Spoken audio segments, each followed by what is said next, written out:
Welcome to Blue Fire's podcast, where we entertain you with tales of famous people you've never heard of. Each week, Steve, Lottie or Linda will guide you through the centuries to shine the spotlight once again on entertainers that history has forgotten.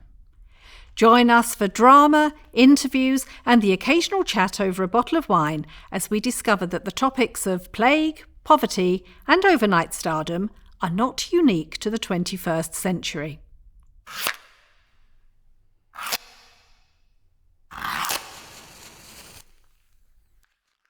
So today's guest, welcome Alison Young, who is here to talk to us all about the lovely Daisy Dormer.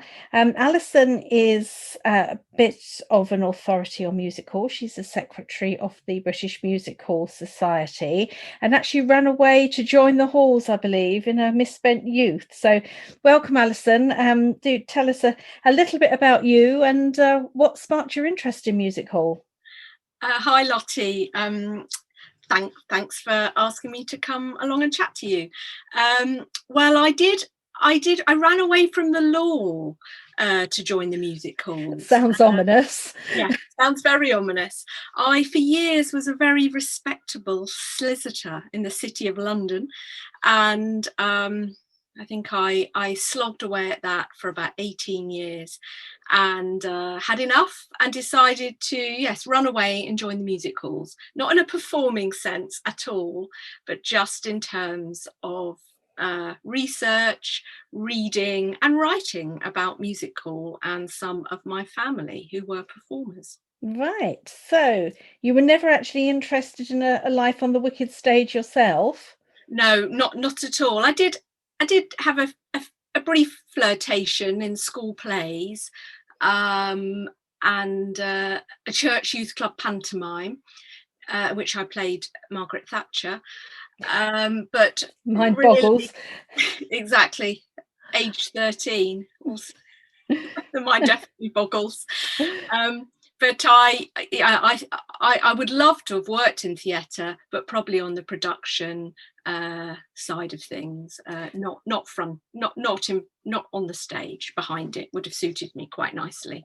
So it's somewhere in the genes, isn't it? It's definitely in the genes, and part of the reason for becoming a solicitor was the messages that I got from my family and from my grandmother Nora, who had been an actress also, was don't go on the stage. It's a terrible world. You need to do a proper job and something respectable. So I had a crack at that for a few years, and decided that the disrespectable world of theatre was far more interesting. That's my girl. So tell me about this dynasty of music hall performers and actors then. It's Daisy Dormer and she had sisters who were all in the business. So the biggest star in the family was somebody who was my great aunt, Daisy Dormer, and she was born in Portsmouth. And she was one of three sisters who all went on the music hall stage. There were other brothers and sisters who didn't follow the call of the theatre. But yeah, Daisy was born in 1883. It seems that she started in pantomime in Portsmouth, probably in some sort of children's troupe, and her sisters presumably did the same. And she had a bit of a sort of hit song around 1905. I wouldn't leave my little wooden hut for you, and that seemed to launch her career. And she then worked consistently. Right through up into the 1920s, and she was occasionally wheeled out in the 1930s, and certainly appeared on some early radio programs where they would invite music hall old timers on to chat and sing. Unfortunately, I don't think any of those broadcasts still exist. I'd love to hear it. I'd love to hear her voice, her speaking voice.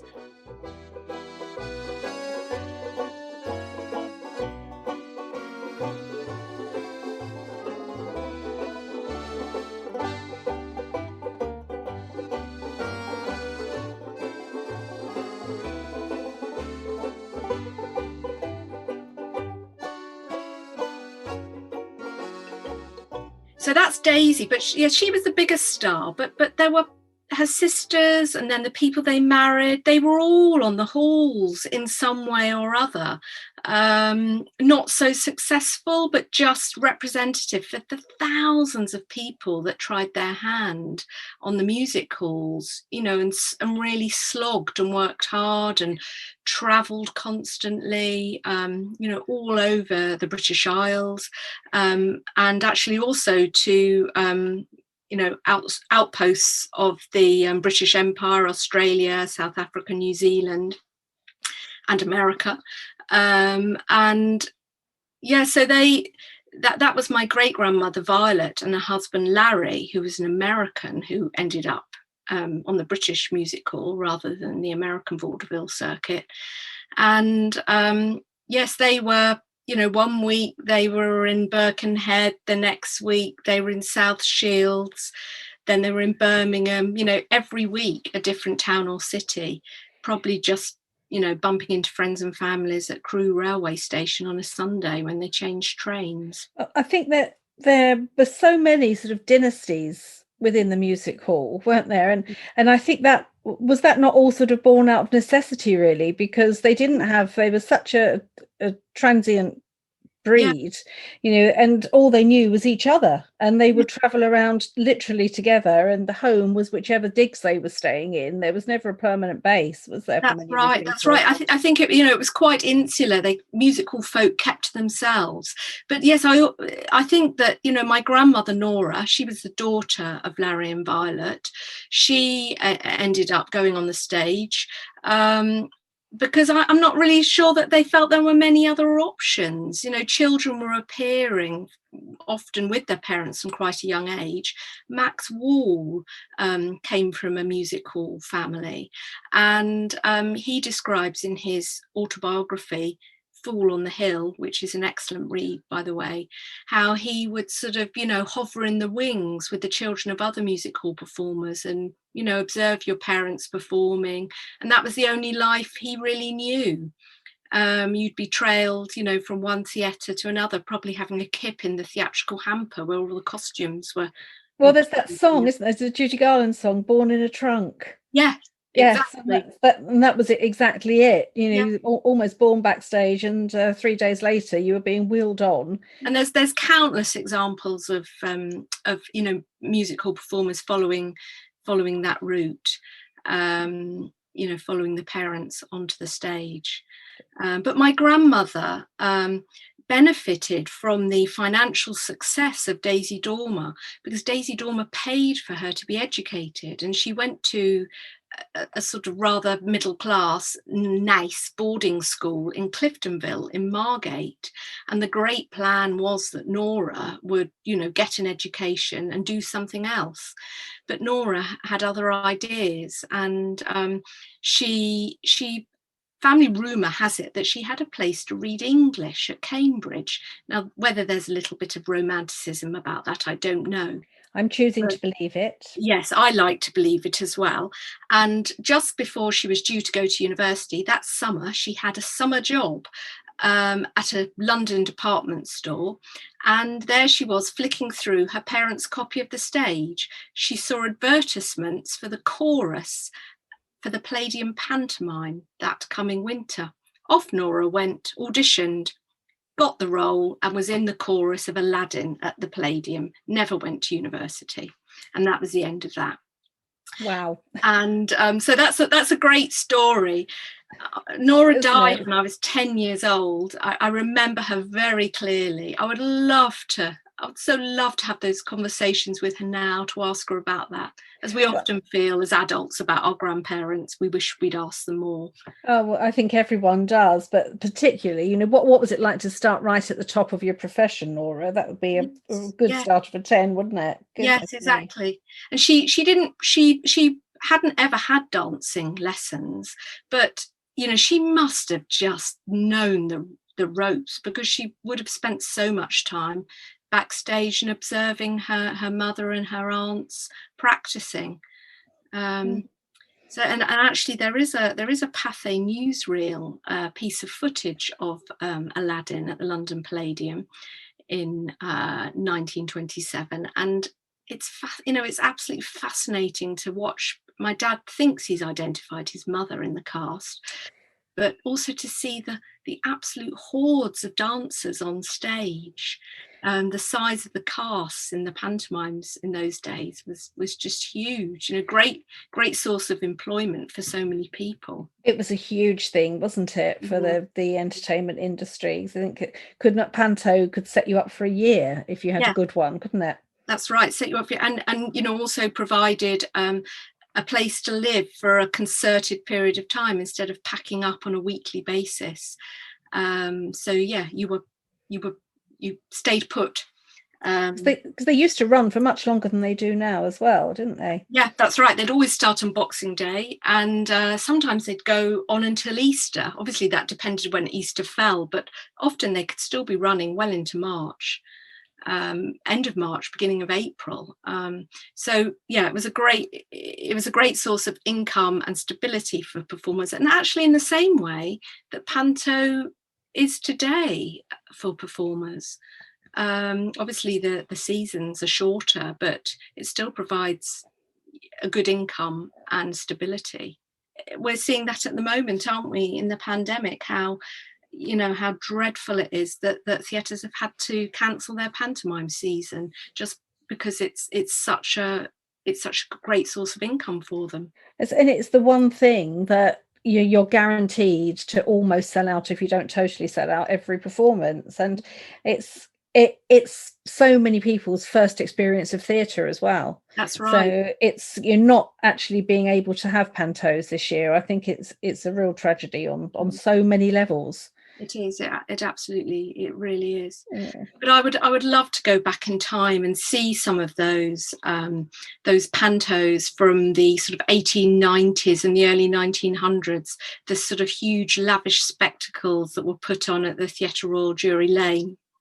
And is it true that they very rarely had a plot? I mean, the plots are thin these days, but I think they were even worse then, weren't they? It was an excuse. Well, I think they were, and I think sometimes they used to go on for about 4 hours. And there's often, when you read reviews of the first night of some of those Boxing Day pantos, the critic, makes a slightly pointed comment about missing the last train, or, with a bit of trimming, it'll be great, sort of thing. But much like pantos today, the music hall performers were sort of parachuted in as a populist touch, and they'd always sing their latest hits in the same way, we see that today. So undoubtedly, Daisy, who was actually in a panto at the Theatre Royal Drury Lane, she possibly got in a rendition of I Wouldn't Leave My Little Wooden Hut for You. I'm sure she did, but it would be foolish not to. That would be what the people came to listen to, wouldn't it? That's right. Yeah. And did she do much international travel, Alison? Yes, she toured in South Africa and Australia. She possibly travelled in Europe. I need to research that a little bit more, but certainly there was a bit of interchange with music hall performers going to Berlin and Paris, where there was obviously an established scene for that type of performance. Daisy travelled to America in the 1920s. With Cecily Courtnidge, who was a music hall and straight actress, and she had sort of sketch companies, but apparently it wasn't a success, and Daisy didn't enjoy the experience. So that was the extent of her travel. But Larry and Violet went to Australia twice, and they were very popular there, and seemed to, there's certainly a lot written about them in the Australian press. I mean, it's incredible to read of their travels around Australia. I mean, you just wonder how they travelled the vast distances in 1907. And Violet was also 8 months pregnant when she initially went to Australia and gave birth to the baby a few days after performing, and then lost the baby, and then was back on stage a couple of days after that. So what a different way of life. Yeah, Goodness. a completely different way of life. And you just think, how did one manage that? You know, being heavily pregnant, but still having to go on and do your turn, and then grieving and feeling grotty, and just, you know, the show must go on. And it had to, because no play, no pay, wasn't it? Exactly. You know, they wouldn't have got paid if they'd taken the time off. That's And right. and even the journey as well, when you sort of say go to Australia, it's a big enough undertaking now. Yeah, With exactly. air travel. Yeah. But they did it on the boats, didn't they? They did. I mean, a 6 to 8 week journey by steamship.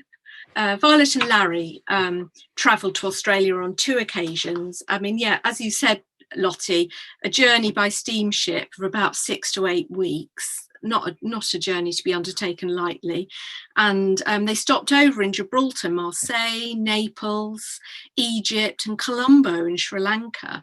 You know, which is incredible to think that my grandmother, a great grandmother who grew up in a working class family in Portsmouth, was probably expected to go into service or to work in the docks in Portsmouth, you know, ended up with this, you know, fantastically diverse life experience, seeing all these different countries and traveling like that. So despite it being such a hard life, it must have been a real adventure as well. That's right. Yes, the adventure and the excitement to balance out the, you know, those hardships. Yeah, and they were obviously as successful overseas as they were in the UK. Yes, Well. I mean, I actually think they were a little bit more successful in Australia than they were ultimately in this country. Although the problem with my great grandfather, who got some fantastic reviews early in his career and was on the sort of Stoll circuit, which was, you know, viewed very well. But the problem was he liked a drop or two, as did many a music hall performer. And he got a reputation for being unreliable, which is, you know, was the death knell, particularly for people like Oswald Stoll, who really didn't like that sort of thing at all.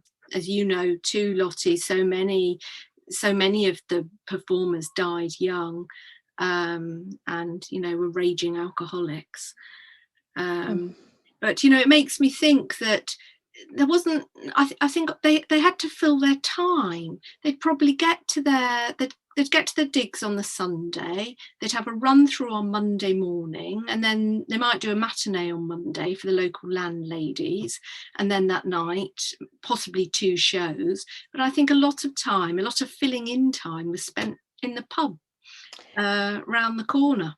Yeah, and if they were going sort of to do in the olden days, they were doing 3 or 4 shows a night, sometimes 5. It would probably be a little nip in the taxi on the way there, just to keep you warm. That's right. Or as a little stiffener. Yeah. And then, as we all know as performers, when you finish a show, when you're finished for the night, you're not ready to just have a cocoa and go to bed.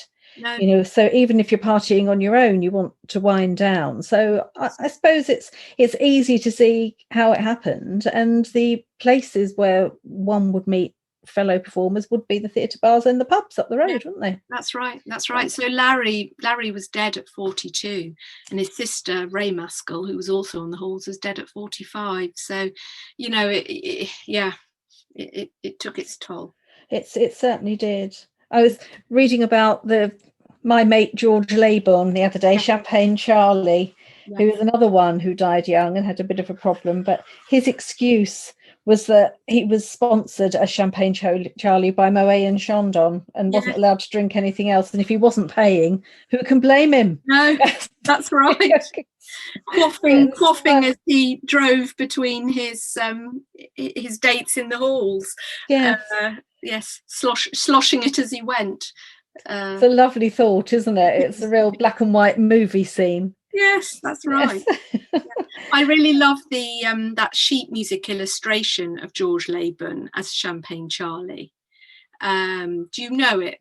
It's the one where he's got the stripy trousers on it. Oh yes. It's often referenced, and you know, you get a real sense from that image of the sort of, you know, the West End dandy with his long whiskers and his fancy clothes.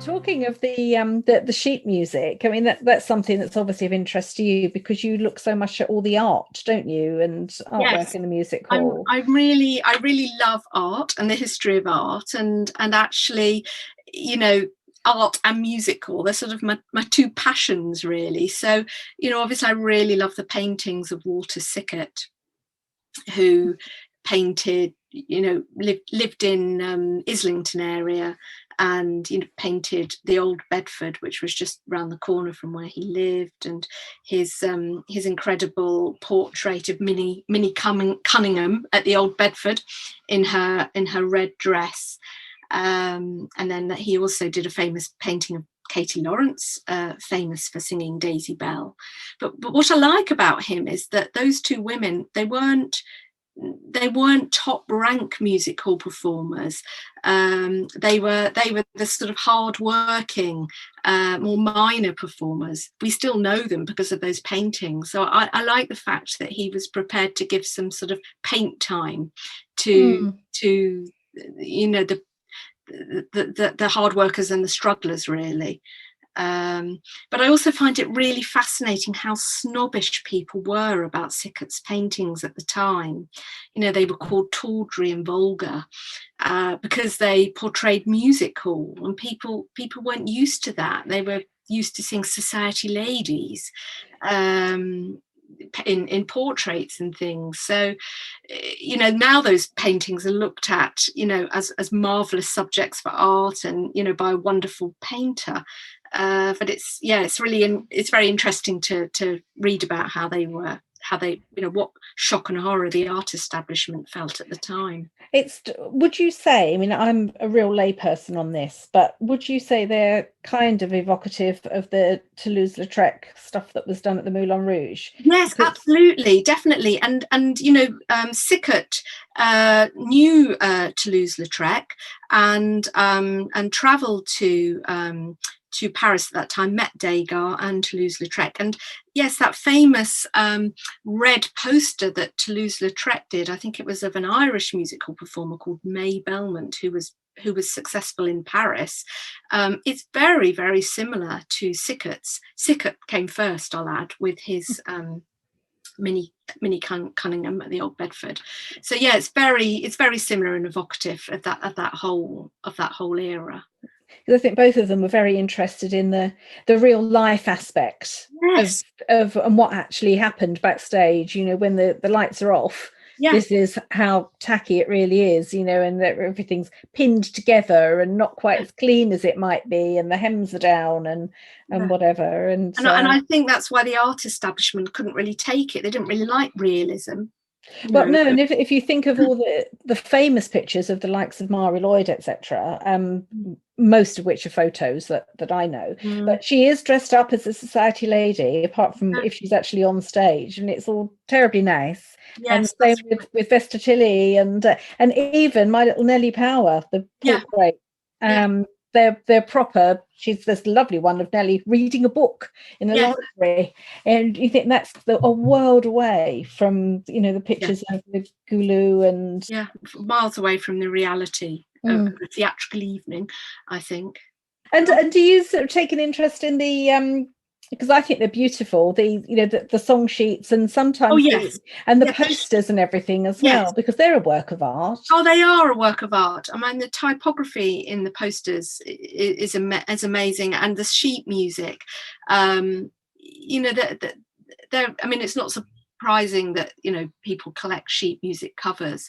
They are works of art themselves. It's a shame that quite a lot of them have become detached from the music over the years. So some people only have the front and not actually the music and the song words to some quite rare songs. But anyway, they're beautiful. And Alfred Concannon was the sort of leading sheet music illustrator, and he was a bit of a Champagne Charlie character himself. He liked to drop, died young.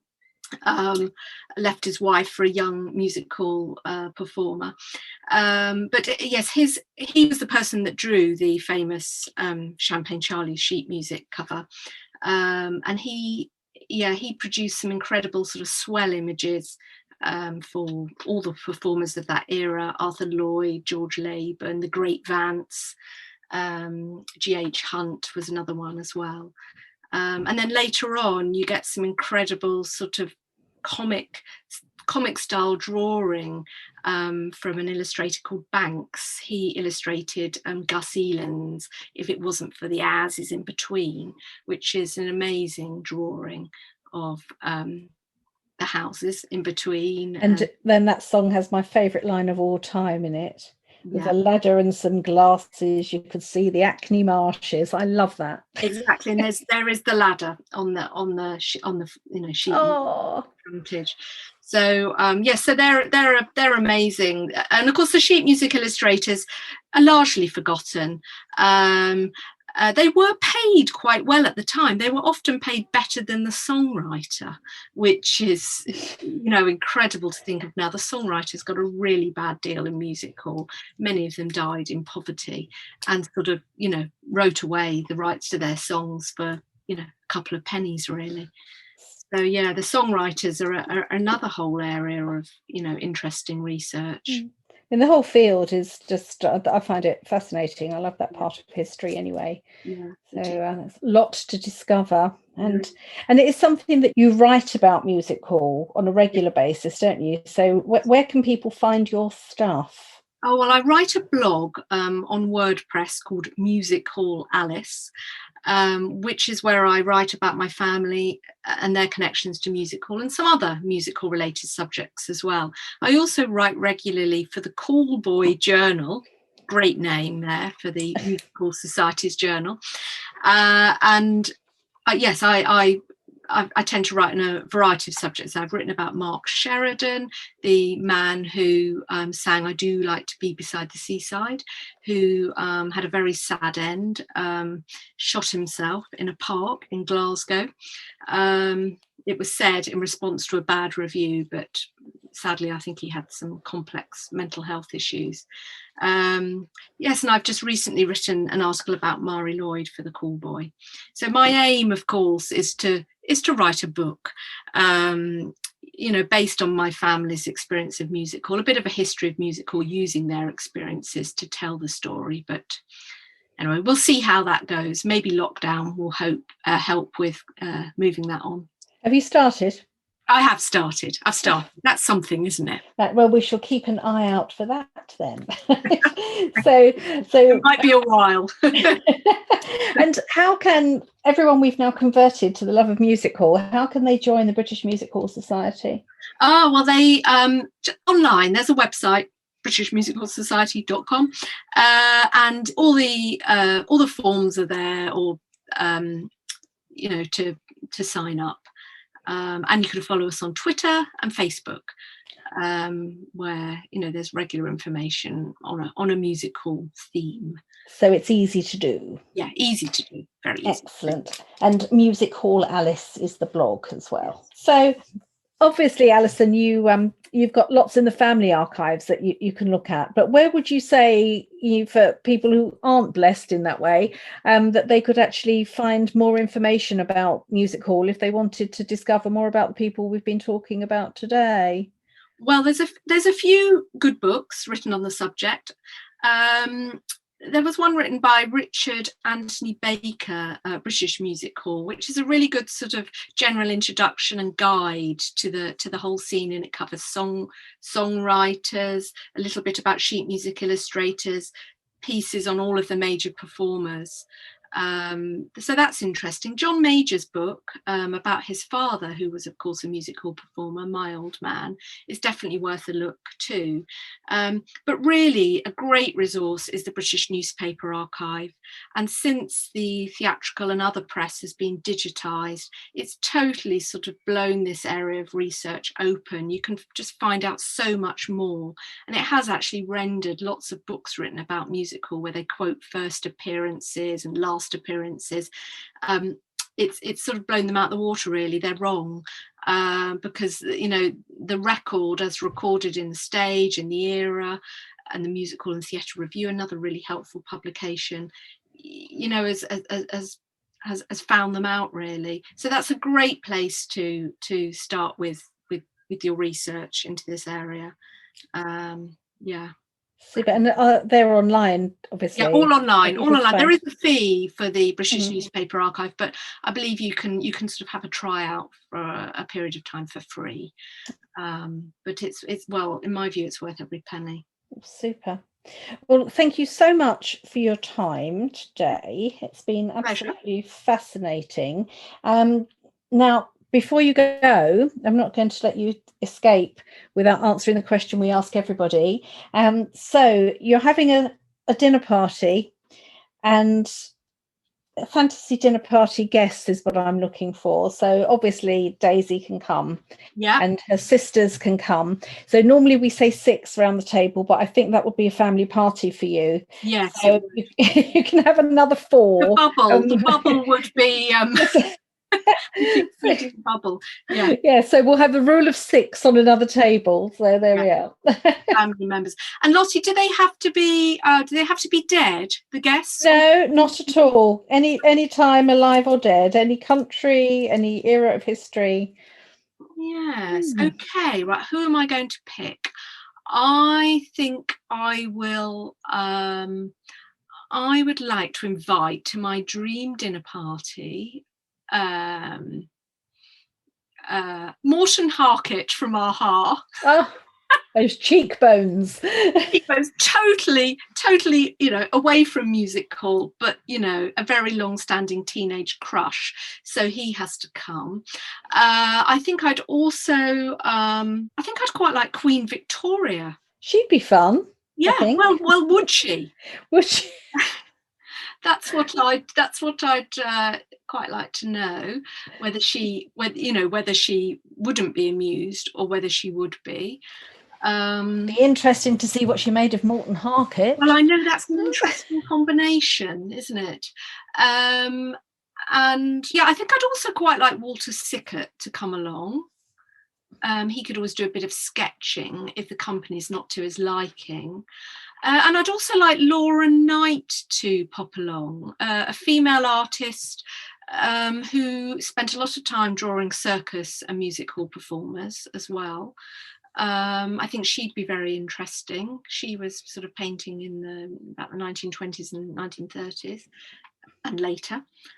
So who have I got? I've got Morton Harket, Queen Victoria, Walter Sickert, Laura Knight. God, what a combination. I know. And I think I'd also quite like Max Wall to be there.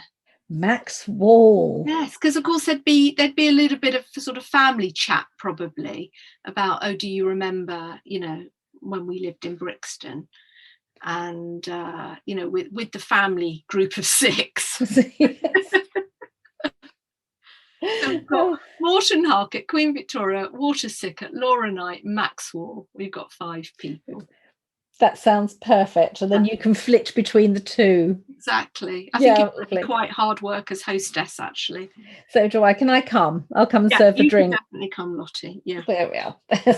Let's share the load and serve the drinks for you. Well, thank you so much. It really has been lovely speaking to you today, and good luck with the book. No excuse, now going back into lockdown, and I shall look forward to dipping into the blog once again. Okay, thanks you, Alison. Thanks, Lottie. Thank you for listening to Famous People You've Never Heard Of. If you've enjoyed the podcast, please rate, review and subscribe so that other people can find us more easily and you'll never miss an episode. If you'd like to support our work, it's easy to do. Just go to www.patreon.com/Bluefire Theatre. And don't forget to follow us on Facebook, Instagram and Twitter.